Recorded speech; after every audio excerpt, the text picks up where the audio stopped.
নমস্কার, learning history with Jayanta চ্যানেলের পক্ষ থেকে আপনাদের স্বাগত জানাই।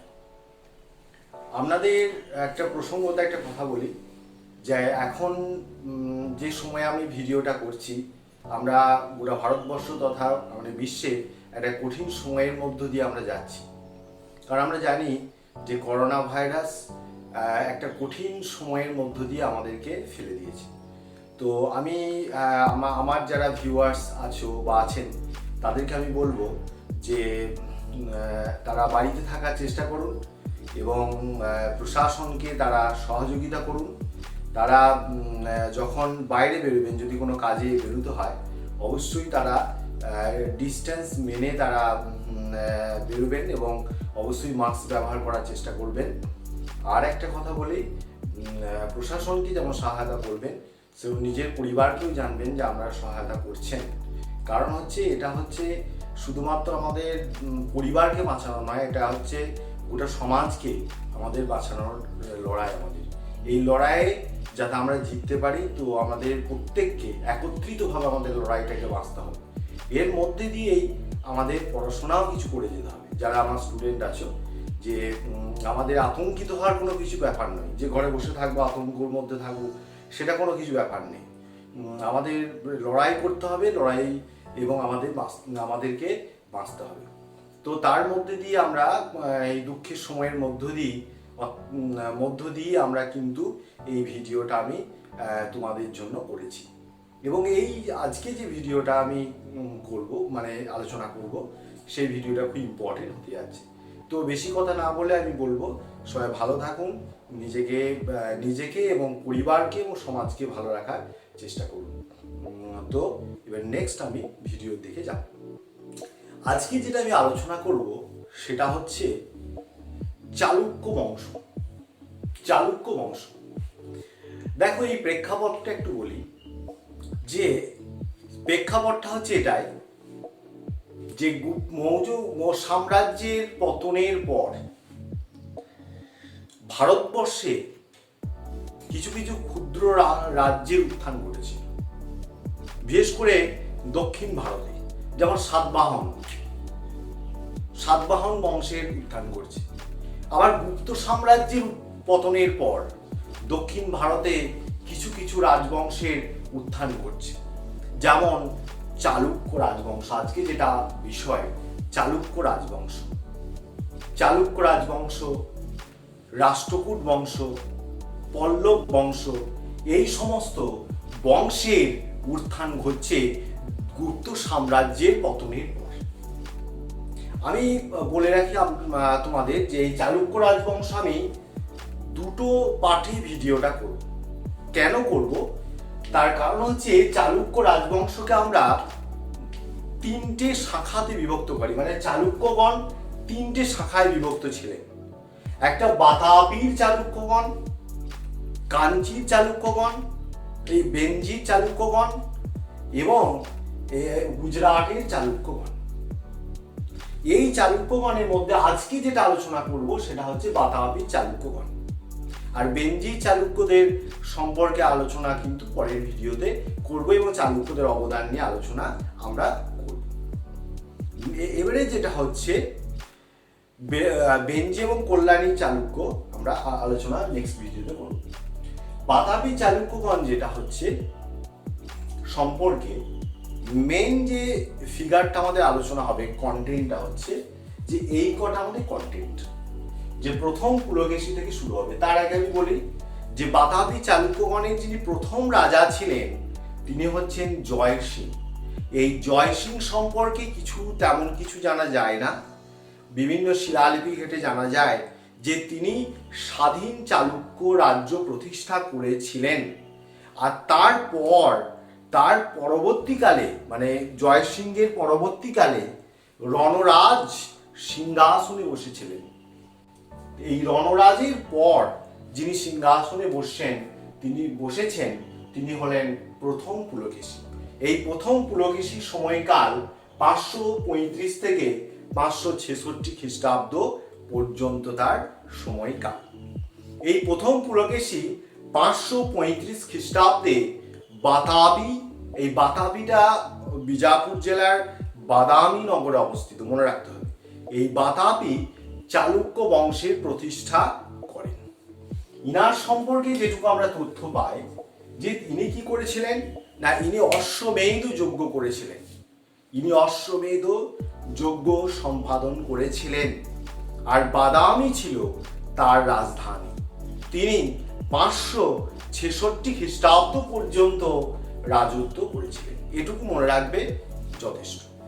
নেক্সট আমরা যাব যেটা হচ্ছে প্রথম কীর্তিবর্মন, যার সময়কাল 566 থেকে 597 খ্রিস্টাব্দ পর্যন্ত। অর্থাৎ প্রথম পুলকেশীর পুত্র প্রথম কীর্তিবর্মন তিনি কি করছেন না, তিনি সিংহাসনে বসছেন এবং তিনি হচ্ছেন একজন পরাক্রান্ত নরপতি। এটা মনে রাখতে হবে। প্রথম কীর্তিবর্মন হচ্ছেন প্রথম একজন পরাক্রান্ত নরপতি। তিনি প্রতিবেশী নরপতিগণকে পরাজিত করে চালুক্য সাম্রাজ্য বিস্তৃত করেন। তার হাতে কঙ্কনের মৌর্যগণ বা বৈজয়ন্তীর কদম্বগণ, মহারাষ্ট্র এবং মালবের কলচুরিগণ কিন্তু পরাজিত হয়েছিলেন। তিনি বিহার ও বাংলাদেশ পর্যন্ত অগ্রসর হয়েছিলেন। এইটুকু তথ্য মনে রাখতে হবে।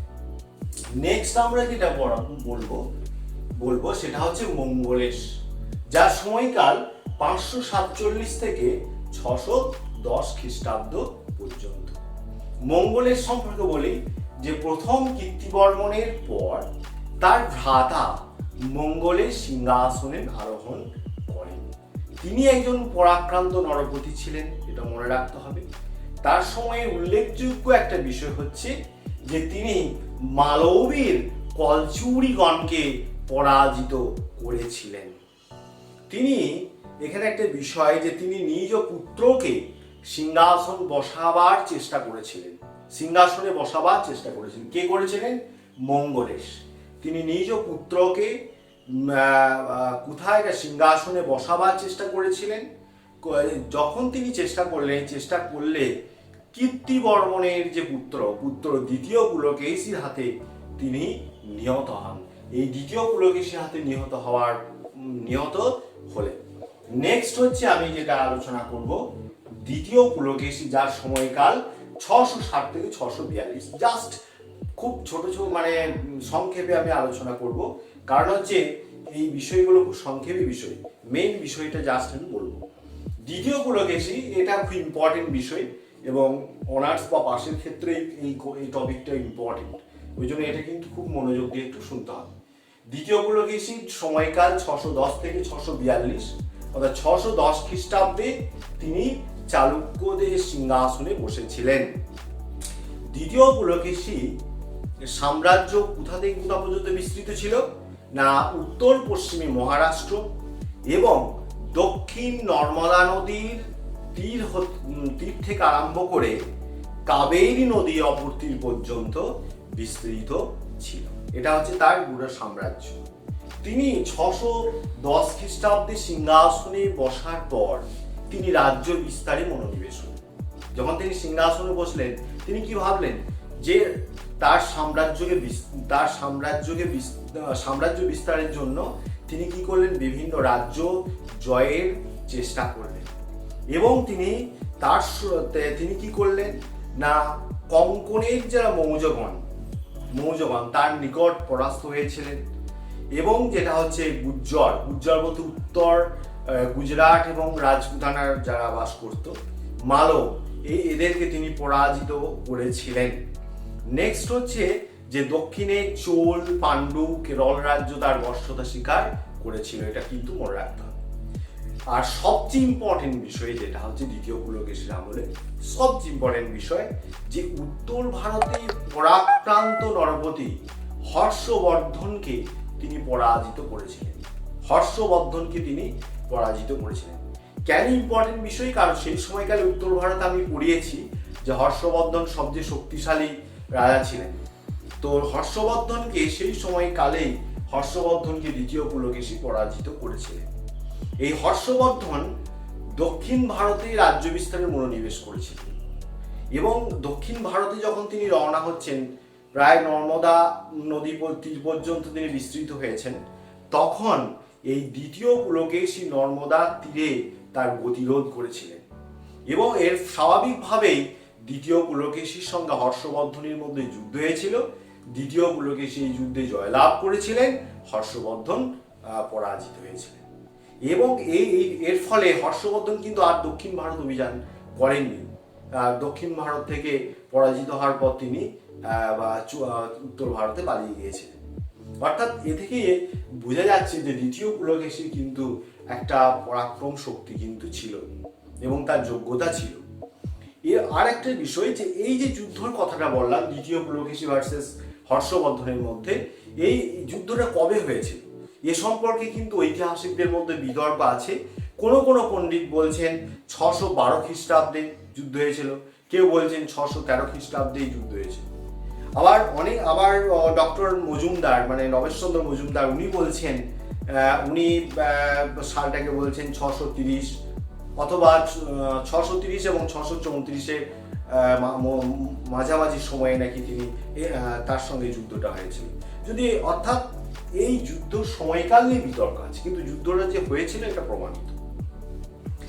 এরপরে যেটা আমি বলবো যে নেক্সট বিষয়, যে দ্বিতীয় পুলকেশী এই যে রাজনৈতিক যে আধিপত্য, তার যে এই যোগ্যতা, এই রাজনৈতিক আধিপত্য কিন্তু বেশি দিন স্থায়ী হয়নি। কেন হয়নি? কারণ তিনি, আমরা জানি যে পল্লবদের সঙ্গে চালুক্যদের মধ্যে দীর্ঘদিনের দ্বন্দ্ব ছিল। আর দ্বিতীয় পুলকেশীর সময় পল্লব রাজা ছিলেন কে না মহেন্দ্র বর্মন। এই পল্লব রাজ মহেন্দ্র বর্মনকে পরাজিত করেছিলেন বটে, কিন্তু পল্লবদের যে শক্তি, এই শক্তিকে কিন্তু দ্বিতীয় পুলকেশী বিনষ্ট করতে পারেননি। এই পল্লব রাজ মহেন্দ্র বর্মন পরাজিত হয়েছিলেন এবং তার পরাজিত হওয়ার পর তার যে পরাজয়, এই যে পরাজয়ের যে গ্লানি, এটা অর্থাৎ তার যে প্রতিশোধ স্পৃহা জেগে উঠেছিল পল্লবদের। স্বাভাবিকভাবে পল্লবদের সঙ্গে চালুক্যদের মধ্যে দীর্ঘদিন কিন্তু দ্বন্দ্ব ছিল। অবশেষে তোমার পল্লবগণ কিন্তু দ্বিতীয় পুলকেশীর রাজধানী বাদামি দখল করে নিয়েছিলেন। 642 খ্রিস্টাব্দে কাঞ্চির পল্লব রাজা নরসিংহ বর্মনের দ্বারা আক্রান্ত হয়েছিলেন কে? দ্বিতীয় পুলকেশী। 642 খ্রিস্টাব্দে কার দ্বারা? না পল্লব রাজা নরসিংহ বর্মনের দ্বারা। এই নরসিংহ বর্মনের দ্বারা তিনি যখন আক্রান্ত হলেন, নিহত হলেন, অর্থাৎ তার মৃত্যু হলো, এই মৃত্যুর পর বাতাবির যে চালুক্য বংশ, এই চালুক্য বংশ কিন্তু পতনের দিকে ধাবিত হলো। অর্থাৎ এই সময়কালে কিন্তু দ্বিতীয় পুলকেশীর মতো আর কোনো যোগ্য রাজা কিন্তু সেই সময়কালে ছিল না। এই যে বিষয়গুলোর বর্ণনা আমরা কোথায় পাই? এই বিষয়গুলো পুলকেশীর সভাকবি, দ্বিতীয় পুলকেশীর সভাকবি ছিলেন রবিকীর্তি। এই রবিকীর্তির একটা লিপি যেটা হচ্ছে আইহল প্রশস্তি বা আইহল লিপি, এই আইহল লিপিতে দ্বিতীয় পুলকেশীর জীবন বৃত্তান্ত সম্পর্কে জানতে পারি। এছাড়া দ্বিতীয় পুলকেশী রাজত্বকালে যিনি এসেছিলেন হিউয়েন সাং, 642 খ্রিস্টাব্দে এসেছিলেন। খুব ইম্পর্টেন্ট এই প্রশ্নটা, অনেক কম্পিটিটিভ এক্সাম আসে। 642 খ্রিস্টাব্দে এসেছিলেন হিউয়েন সাং। এই হিউয়েন সাংয়ের বিবরণী থেকে দ্বিতীয় পুলকেশীর রাজত্বকাল সম্পর্কে আমরা জানতে পারি। এছাড়া এই জুয়াং চিয়াংয়ের বিবরণ থেকে আমরা দ্বিতীয় পুলকেশী সম্পর্কে আমরা জানতে পারি। এই তথ্যগুলো যদি মনে রাখা যায় তাহলে খুব যথেষ্ট একটি গুরুত্বপূর্ণ তথ্য বলেই গণ্য হবে। নেক্সট আমি যে বাতাবির পরবর্তী যারা চালুক্যগণ ছিলেন তাদের মধ্যে অন্যতম হচ্ছেন প্রথম বিক্রমাদিত্য, যার সময়কাল 655 থেকে 680 খ্রিস্টাব্দ। 655 থেকে 680 খ্রিস্টাব্দ। আর এই যে গ্যাপটা রয়েছে 642 থেকে 655, এই সময়কালে কারা সিংহাসনে বসেছিলেন সেটা কিন্তু যথেষ্ট বিতর্ক রয়েছে বা অনেক জানা যায় না, বিতর্কের মধ্যে রয়েছে। তো আমরা 655 থেকে 680 থেকে এগুলো আলোচনা করব। 655 থেকে আলোচনা করব। 655 থেকে 80 হচ্ছে প্রথম বিক্রমাদিত্য। মানে দ্বিতীয় পুলকেশীর পুত্র প্রথম বিক্রমাদিত্য তিনি কিন্তু সিংহাসনে বসে। তার সময়কালে সবচেয়ে উল্লেখযোগ্য বিষয় কি? সবচেয়ে উল্লেখযোগ্য বিষয় হচ্ছে যে পল্লবরাজ নরসিংহ বর্মনকে পরাজিত করে তিনি কাঞ্চি দখল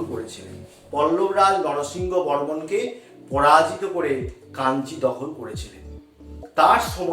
তার সময়ে কি হয়েছিল না, সমগ্র পশ্চিম চালুক্য রাজ্যকে পুনরুদ্ধার করেছিলেন তিনি। চোল, পাণ্ডু, কেরলদের তিনি পরাজিত করেছিলেন। তার ক্ষমতা কিন্তু খুব কম ছিল না।